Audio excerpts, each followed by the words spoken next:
Good morning, educators. Myself, Surbi Sangla from Jack in Hill Education. Today, I am going to explain lesson planning of day 18 of first month for class junior KG.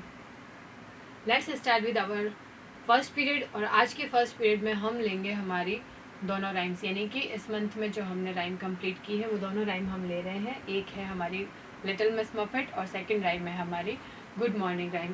और हम दोनों इसीलिए ले रहे हैं क्योंकि अब हमारी फर्स्ट बुक का एंड हो रहा है, यानी कि फर्स्ट बुक में हमने पहले 10 डेज में एक राइम ली थी और नेक्स्ट 10 डेज में दूसरी राइम ली थी। और दोनों राइम इसलिए ले रहे हैं ताकि इनका अब हम रिवीजन कर लेंगे। बच्चों को ये दोनों राइम अच्छे से याद हो गई है तो एक बार आप उनसे बुक ओपन करवाएं पेज नंबर 10 और पेज नंबर 11 पर। और आप बच्चों से एक बार दोनों राइम के कैरेक्टर्स के बारे में पूछिए कि क्या उन्हें याद है कि इसमें लिटिल मिस मफेट है, एक स्पाइडर है और इसमें ये दोनों फ्रेंड्स है, और किस प्रकार हम मॉर्निंग में मिलते हैं तो गुड मॉर्निंग विश करते हैं और रिप्लाई में आपको क्या बोलना होता है। और अगर आप राइम को स्मार्ट बोर्ड पे प्ले कर रहे हैं या चाहे म्यूज़िक प्लेयर पर प्ले कर रहे हैं तो आप वो प्ले करें। एक बार आप बच्चों के साथ पहले राइम बोलें, उनको रिपीट करवाएं, उसके बाद आप बच्चों से इंडिविजुअली यानी कि उनसे ही बोलें विदाउट आपकी हेल्प के बोलने के लिए। आप देखेंगे कि बच्चों को राइम बहुत अच्छे से याद हो चुकी है, ठीक है। और उन्हें एनकरेज करिएगा कि वो घर जा कर के ज़रूर सुनाएं और उन्हें आप बोलिएगा कि आप उनके पेरेंट्स से कॉल करके पूछेंगे कि उनके बच्चों ने आज राइम घर पे जाके सुनाई है या नहीं। कॉल चाहे आप इन जनरल 15 डेज़ में एक बार करें या वीक में एक बार, या जैसे कुछ पेरेंट्स बच्चों को लेने आते हैं तो आप उस टाइम भी बच्चे के सामने पेरेंट्स से पूछे कि क्या ये घर आकर के चीज़ों को बताता है, तो उससे बच्चों को लगेगा कि हाँ हमारी मैम ने बोला है कि घर जाके बोलना है तो मुझे बताना चाहिए। उससे एक ये विश्वास होगा कि हाँ मेरी मैम सच में मेरी मम्मा से पूछती है, मेरे दादा से बात करती है या मेरे घर वालों से बात करते हैं, तो उन्हें ये विश्वास होगा कि मेरी मैम हमेशा मेरे घर वालों के टच में रहती है तो उससे वो चीज़ें घर जाके बतानी है, ठीक है। चलिए नेक्स्ट है हमारा लैंग्वेज टाइम। आज के लैंग्वेज टाइम में हम ले रहे हैं लेटर ए। हमने कल जब करवाया था तो हमने कैपिटल ए करवाया था और आज हम स्मॉल ए बच्चों को राइटिंग करवाएंगे और उससे पहले हम उनको लेटर ए से स्टार्ट होने वाले वर्ड्स के बारे में पूछेंगे। तो आप बच्चों को एक बार जब फ्लैश कार्ड्स दोनों के दिखाने हैं, जब आप उनको शुरू करवाएं तो आपको दिखाना है कि ये होता है कैपिटल ए और ये होता है स्मॉल ए, लेकिन दोनों का साउंड जो है वो सेम होता है और दोनों से रिलेटेड वर्ड्स भी सेम होते हैं। आप बच्चों को एनिमल्स का एग्जांपल दे सकते हैं, जैसे ममा बियर होती है वैसे ये ममा एप्पल है, और जैसे बेबी बियर होता है वैसे ये बेबी लेटर ए है। आप बच्चों से यहाँ पे एनिमल्स का एग्जांपल देकर के भी बता सकते हैं कि जिस तरह से ममा बियर होता है और बेबी बियर होता है, उसी तरह से ये ममा लेटर ए है और ये बेबी लेटर ए है। तो इस तरह से बच्चे हमारे स्मॉल और कैपिटल के कॉन्सेप्ट को इजीली समझ पाएंगे। उन्हें लगेगा कि हाँ जो छोटा दिखता है वो बेबी होता है, इसीलिए ये भी छोटा दिखाई देने वाला ही ए है, इसका साउंड भी सेम होता है इसका वर्ड, ठीक है। तो अगेन आपको यहाँ पे बच्चों से इनके वर्ड्स एक बार रिपीट करवाने, ए एप्पल, ए एलिगेटर, ए एवोकेडो, ए एंजल। इस तरह से आप पूरा पेज कंप्लीट करवाएं। फिर आप बच्चों को स्मॉल ए की राइटिंग करवाएंगे। तो पहले आप एक बार ब्लैक बोर्ड पर स्मॉल ए आप ड्रॉ कर लीजिए ताकि बच्चे आपको फॉलो करके इजीली यहाँ पे कर लेंगे, ठीक है। तो आप ब्लैक बोर्ड पर स्मॉल ए ड्रॉ कर लीजिए और बच्चों से बोले कि वो आपको रिपीट करें, वो आपको फॉलो करें। तो आप यहाँ पे बार बार एक साउंड को बोलते हुए ही बच्चों से फिंगर ट्रेसिंग करवाएं और उन्हें हर बार ट्रेसिंग करते हुए एक वर्ड या 2 वर्ड को रिपीट करना है।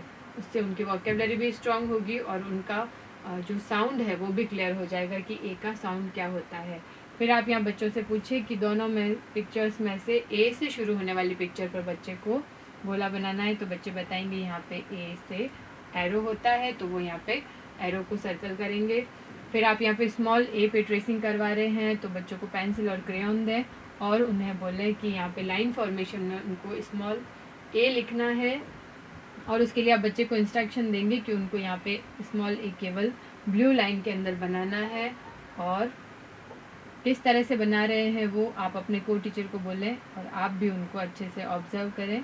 अगर किसी बच्चे को राइटिंग में दिक्कत आती है, फॉर्मेशन में कुछ प्रॉब्लम आती है, या अगर कैपिटल स्मॉल में कोई कन्फ्यूज़न है तो वो आप बच्चे को क्लियर करें और उनको अच्छे से ट्रेसिंग करवाएं। इसके बाद यहाँ पे उनको बताना है कि लाइन के अंदर किस तरह से स्मॉल ए लिखना है।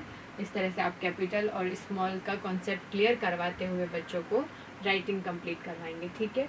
इसके बाद नेक्स्ट है हमारा नंबर टाइम। आज के नंबर टाइम में हम ले रहे हैं नंबर 1 to 5, लेकिन यहाँ पे बच्चों को नंबर 1 to 5 का पहले ट्रेस करना है और उसके नेक्स्ट वाले बॉक्स में बच्चों को नंबर 5 जो है वो सेल्फ लिखना है।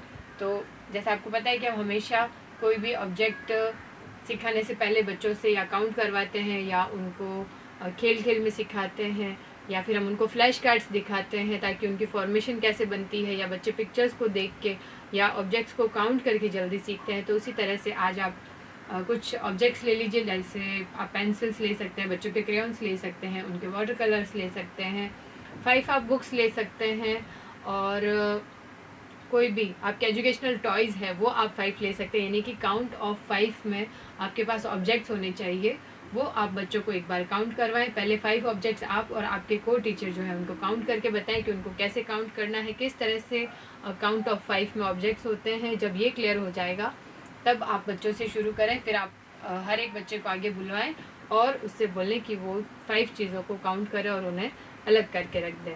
इस तरह से हमें उनका नंबर ऑफ़ काउंटिंग क्लियर करवाना है कि नंबर ऑफ़ काउंटिंग में किस तरह से चीज़ों को हम काउंट करते हैं। उसके बाद हम राइटिंग पे जाएंगे। तो फिर आपको पेज नंबर 35 पे बच्चे को पेंसिल देनी है और उसे यहाँ पे ट्रेसिंग करने के लिए कहना है। तो जैसे बच्चा यहाँ पे ट्रेस करेगा, फिर आप उसे बोलिए कि वो बॉक्स में सिमिलर वर्ड को बनाए। जैसे यहाँ पे 1 था, हमने 1 बनाया, फिर यहाँ पे 2 है तो बच्चे 2 बनाएंगे और इसी तरह से उनको 1 to 5 कंप्लीट करना है। नेक्स्ट है हमारा स्वर अ। तो अगेन जब हम स्वर अ सिखा रहे हैं तो फिर आप यहाँ पे फ्लैश कार्ड ले सकते हैं। स्वर अ से रिलेटेड फ्लैश कार्ड आप बच्चों को दिखाएं और उन्हें बताना है कि इसकी फॉर्मेशन कैसे होती है। एक बार आप उन्हें फिंगर ट्रेसिंग करवाएं और अगर आपने नंबर ऑफ़ कार्ड्स आपके पास ज़्यादा है, 2 या 3 है, तो आप बच्चों को बोलें कि वो फिंगर ट्रेस करें और फिर आगे से आगे अपने फ्रेंड्स को कार्ड्स पास करते जाएं ताकि हर एक बच्चा फ्लैश कार्ड को टच करके और उस फॉर्मेशन को बनाना सीखे। पिक्चर्स के थ्रू देख करके बच्चे हमेशा जल्दी सीखते हैं। फिर आप बच्चों को स्वर अ से रिलेटेड कविता सुनाने के लिए बोलें और उनसे शब्द पूछें कि किस बच्चे को कितने शब्द स्वर अ से रिलेटेड आते हैं। तो आप बच्चों से बोलेंगे कि उन्हें हैंड रेस करना है और फिर आगे आना है, ठीक है। तो आप हर एक बच्चे को इंडिविजुअली पूछेंगे। तो आप बच्चों को इंस्ट्रक्शन देंगे कि उन्हें स्वर अ से रिलेटेड शब्द बताने हैं। कौन बताएगा? तो बच्चे हैंड रेस करेंगे। तो आप हर एक बच्चे को आगे बुलाएं, उसे बोलना है कि आगे आकर के ही वो स्वर अ से रिलेटेड अपने फ्रेंड्स को शब्द बताएगा, पूरी क्लास को बताएगा और उसके बाद उसको बोर्ड पर स्वर अ कैसे लिखते हैं वो लिख के भी दिखाना है, ठीक है। तो आप यहाँ पे हर एक बच्चे को स्वर अ लिखने के लिए बोलें और उससे रिलेटेड शब्द बताने के लिए बोलें। देखें कि हर एक बच्चे की बारी आए, कोई भी बच्चा इसमें पीछे ना रहे। अगर कोई बच्चा स्वर अ से रिलेटेड दूसरे शब्द भी बताता है जो हमारी बुक में नहीं है, तब भी आप उसको एनकरेज करें और बाकी बच्चों के लिए भी आप क्लैपिंग करवाएं। इससे हमारे बच्चों का आत्मविश्वास बढ़ता है, ठीक है। चलिए नेक्स्ट है हमारा प्ले टाइम। तो आज के प्ले टाइम में आपको बच्चों को अपने प्ले एरिया में लेकर के जाना है, लेकिन उनको फ्री छोड़ना है। आपको केवल ऑब्जर्व करना है कि वो आराम से खेलें, चीज़ों को शेयर करें, झूले को शेयर करें। अगर आपने उनको बॉल दी है खेलने के लिए तो वो बॉल को शेयर करें, यानी कि झगड़ा नहीं करें, उन्हें कहीं चोट नहीं लग जाए। इसलिए आपके ऑब्जर्वेशन में ही बच्चे खेलें, इस बात का विशेष ध्यान रखें, ठीक है। नेक्स्ट है हमारा आर्ट टाइम। तो आज के आर्ट टाइम में हम जो एक्टिविटी ले रहे हैं वो है नंबर 5 के अंदर फिंगर इम्प्रिंटिंग। यानी कि हमने रेड कलर लिया है और बच्चे को उसमें फिंगर डिप कर करके अपनी नंबर 5 जो शीट पे लिखा है उसके अंदर उसको इम्प्रिंटिंग करनी है, ठीक है। तो यहाँ पे आपको मटेरियल जो रेडी करना है वो है रेड वाटर कलर और इसमें बच्चों की जो लर्निंग होगी वो है नंबर 5 की रेड कलर की और साथ ही साथ उनकी फाइन ग्रिप पर भी वर्क हो रहा है, ठीक है। तो आप बच्चे की आर्ट बुक का पेज नंबर 9 निकालेंगे और यहाँ पे आप बच्चों को जो 5 बन रखा है इसके अंदर इम्प्रिंटिंग करवाएंगे। तो जब आपका रेड वाटर कलर रेडी हो जाए तो हर एक बच्चे को आप पास में बुलाएं, उससे अपनी फिंगर को कलर में डिप करवाएं और शीट के ऊपर इम्प्रिंटिंग करवाएं, ठीक है। इस तरह से हमारा डे 18 कंप्लीट होता है। नेक्स्ट है हमारा रिफ्लेक्शन टाइम, और आज के रिफ्लेक्शन टाइम में जैसे हम हमेशा पूरे दिन के बारे में बात करते हैं, आप बच्चों से पूछिएगा दोनों राइम्स के बारे में। बच्चे आपको दोनों राइम एक बार बोल के सुनाए, फिर उनको लेटर ए के बारे में बताना है कि उन्होंने ममा लेटर ए और बेबी लेटर ए सीखा था, और दोनों का साउंड सेम होता है, दोनों के वर्ड्स भी सेम होते हैं। और कौन कौन उन्हें वर्ड्स बता सकता है, तो एक बार आप बच्चों से सारे वर्ड्स एक बार रिपीट करवा लें और लेटर ए से रिलेटेड राइम उनको बोलने के लिए बोलें। इसी तरह से हमें नंबर 5 से रिलेटेड ऑब्जेक्ट काउंट किए थे, और नंबर 1 to 5 ट्रेस करके हमने सेल्फ राइटिंग भी की थी उसके अंदर। तो आपको बच्चों को नंबर 5 में काउंट ऑफ 5 में कितने ऑब्जेक्ट्स आते हैं वो आप उनसे फिंगर पे भी पूछ सकते हैं, और अगर आपके पास ऑब्जेक्ट्स है तो एक बार लाइव दिखा के फिर से उनसे करवा लें एक बार रिविज़न। और फिर है लैंग्वेज टाइम। लैंग्वेज टाइम में स्वर अ से रिलेटेड बच्चों को कविता सुनानी है और स्वर अ से रिलेटेड शब्द बताने हैं। और आज उन्होंने क्या किया था, बोर्ड पे आकर के अपने फ्रेंड्स को बताया था कि स्वर अ कैसे लिखते हैं और स्वर अ से रिलेटेड शब्द कौन से होते हैं। फिर फ्री प्ले था, और उसके बाद था हमारा फिंगर इम्प्रेशन। तो बच्चों ने फिंगर इम्प्रेशन में कौन सा कलर यूज़ किया था, तो आप बच्चों से कलर पूछें और किस नंबर में किया था, किस लेटर में किया था, तो बच्चे आपको बताएंगे आज हमने नंबर 5 में किया था। ठीक है।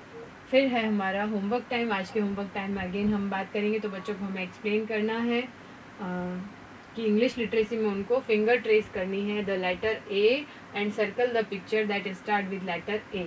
बच्चों को यहाँ पे फिंगर ट्रेसिंग करनी है पहले कि लेटर ए कैसे लिखा जाता है, small letter A, baby letter A कैसे लिखा जाता है, और इसके बाद बच्चों को यहाँ पे पेंसिल से सेल्फ राइटिंग करनी है। उसके बाद है trace and write the letter A, ये हमने यहाँ पे एक्सप्लेन कर ही दिया है। फिर है मैथ्स में, तो read, trace and write the numbers 1 to 5 on page number 25। तो जैसे हमने क्लास वर्क किया था सेम वैसा ही आज का हमारा होमवर्क भी है। ठीक है। फिर हमने पेरेंट्स के लिए जो एक्टिविटी दी है उसमें ये है कि आपको गीली रेत पर लकड़ी से छोटा ए बनाएं और विद्यार्थी को उस पर चलते हुए अक्षर का नाम बोलने के लिए कहें। अगर आपके पास पेरेंट्स के पास अगर प्ले एरिया है जहाँ पे मिट्टी है, तो थोड़ी सी मिट्टी को गीला करें, वहाँ पर आप लकड़ी से लेटर ए बनाएं और बच्चों को उस पर वॉक करवाएं। अगर आपके पास में मिट्टी वाला एरिया नहीं है तो सिंपली आप चौक का भी यूज़ कर सकते हैं, और चौक से स्मॉल लेटर ए बनाना है, बेबी लेटर ए बनाना है और बच्चों को उन पर वॉक करवानी है। इससे हमारे बच्चों ने जो क्लास में आज कॉन्सेप्ट सीखा है स्मॉल लेटर ए का, वो बच्चे घर जाके रिवाइज़ करेंगे तो ये उनका कॉन्सेप्ट बहुत अच्छे से क्लियर हो जाएगा, बच्चे इसको कभी भूलेंगे नहीं। नेक्स्ट है हमारा एक्टिविटी, वो है नंबर 1 to 5। तो नंबर 1 to 5 पेरेंट्स को लिखना है और बच्चों को उन पर जंप करवाना है। तो आप देखेंगे कि आपके बच्चे नंबर्स आइडेंटिफाई कर पा रहे हैं या नहीं। ये हमारे तरीका जो है खेल खेल में बच्चों को सिखाने का है, और इसी के साथ पेरेंट्स बच्चों के साथ क्वालिटी टाइम भी स्पेंड करते हैं और उनका नॉलेज भी बच्चों को पता लगता है कि उनका बच्चा कितना सीख रहा है, उसके बच्चे का लर्निंग प्रोसेस कितना चल रहा है, बच्चा किन चीज़ों में अटक रहा है या किन चीज़ों को अच्छे से सीख पा रहा है। ये जब पेरेंट्स को भी अच्छे से पता लगता है तो वो टीचर से ये चीज़ें डिस्कस करके बच्चे की हेल्प कर सकते हैं उसकी लर्निंग में। आई होप आज का वीडियो आपको ज़रूर पसंद आया होगा। Thank you.